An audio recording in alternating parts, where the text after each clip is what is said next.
development in South African politics is the Mkhwanazi allegations. Yes. How do you react to the allegations that criminal syndicates are influencing the criminal justice system, senior politicians, and the steps President Ramaphosa has taken to place Senzo Mkhuna on special leave and establish this commission of inquiry, which is, when this comes out, it will already have started?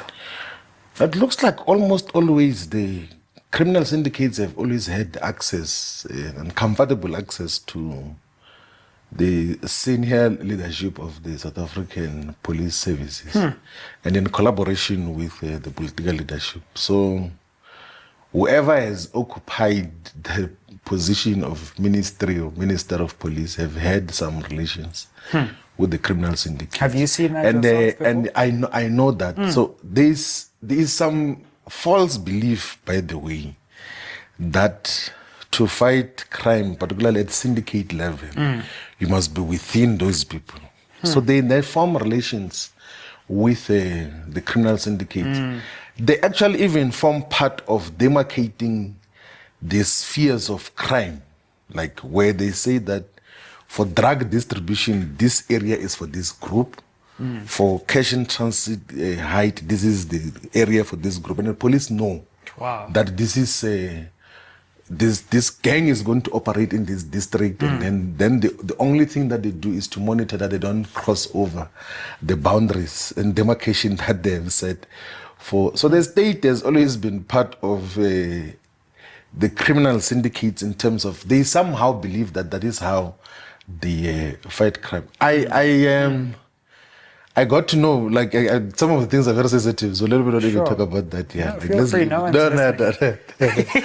very dangerous. It's very dangerous. Yeah, it's very dangerous things because and some of the political leadership that we worked with before in other spaces would gloat and like brag about their association with these criminal syndicates and.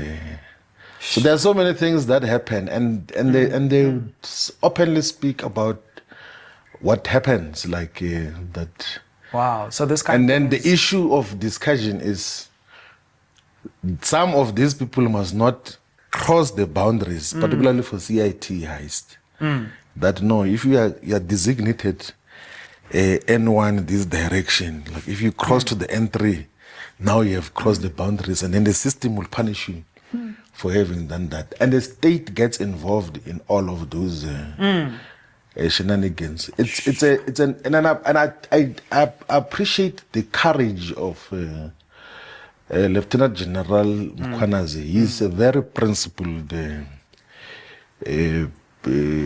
police officer. Yeah, sure. And he had to come with that direction. He is very consistent, and he is not micromanaged by anyone. Like I've had interactions with him before.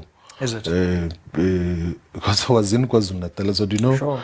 I think actually, like when I was leading MK, like because of understanding how the system operates and what happens there, I didn't have any bodyguard or any. I just had one driver who at least could help me to go around because I knew that. Interesting. Certain things could be contained differently. So he is a very principled police officer who is not under the micromanagement of anyone. If he were to be given a responsibility of commissioner, he would overturn the crisis that is deep-rooted within the police service in South Africa. It's an issue, but of course there are people who will opportunistically try to humiliate him and drag him through many other wrong things and everything else. But otherwise, he's a solid police officer who is involved in law enforcement without fear or favor. And he must be protected. And South Africa must cherish that we have got police officers that are that disciplined.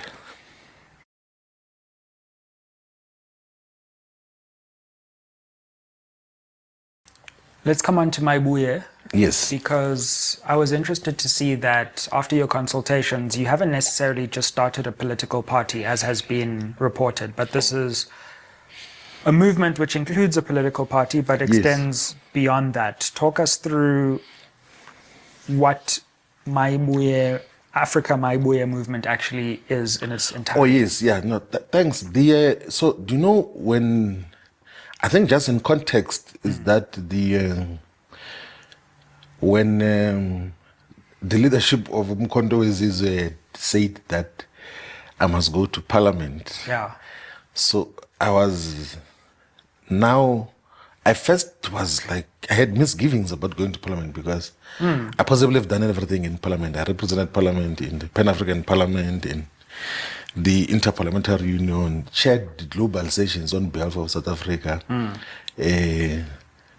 initiated legislations, made policy submissions, like a lot of, like made changes to rules of Parliament, like got to deal with a lot of things. I think I reached ceiling in terms of the parliamentary participations. I had my own misgivings. Then I agreed. I said, no, I'll go to Parliament. But then I had made a request that can me going to Parliament not happen immediately so that I focus on other things that I wanted to do. There's so many things which I wanted to do, including writing, like to actually finalizing a manuscript which I had worked on before. Yeah. Interesting. Then in the process of reflecting on that, and then a lot of very senior and respectable comrades from mostly MK and even members of society, a lot of people that I got to meet during my political journey came to say, why don't you found your own political party? I was immediately very dismissive. I said that I will never form a political party. And then I gave very profound reasons. Like what was convincing to me was what I know, that the ANC is not an instrument or vessel for liberation in South Africa. It has demonstrated in the past 30 years that it can bring about true freedom. It has failed by all. We know, there is no one who actually like... There's no one who's rational who can say the ANC is... Even people within the ANC. Even people within the ANC, they know that it cannot... And I know, as a matter of fact, that the AFF as well is not an option. Like, it is... I think I'd say that it is adapted to ANC mannerisms fully, if not even worse than that in some instances, particularly since it came into contact with government at a very small scale. So there's no difference, like none whatsoever. And then MK as well has got like a lot of challenges. Like the less said, the better. Like and so that I know and intimately, so I can write a book seriously and volumes to illustrate that they are fundamental subjective weaknesses that inhibit the capacities of those organizations from fulfilling any form of revolutionary task.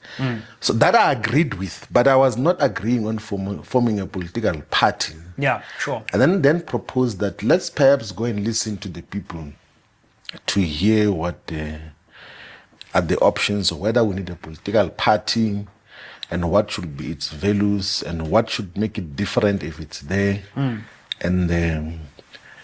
and how it should be funded as well. Then we went on a massive consultation process.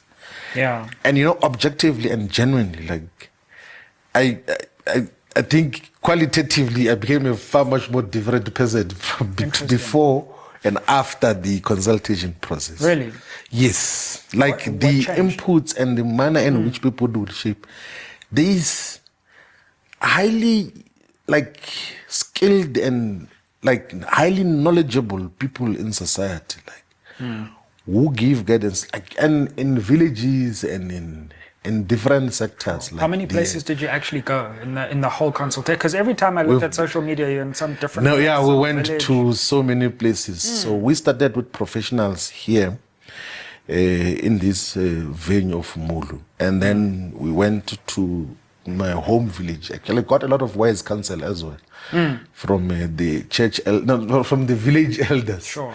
And then, of course, we then met the church and religious leaders from the whole of Collins Chabane municipality in terms of what happened, and got clear mandate that look, we will support whatever you do and everything. It's actually, some even say that we're worried about you going to MK. Like, Is that so? Yeah, they say, but we thought maybe like something is gonna come out of that. Then we went to consult with all the volunteers in Limpopo, in Polokwane, and went to the Free State, went to the Eastern Cape.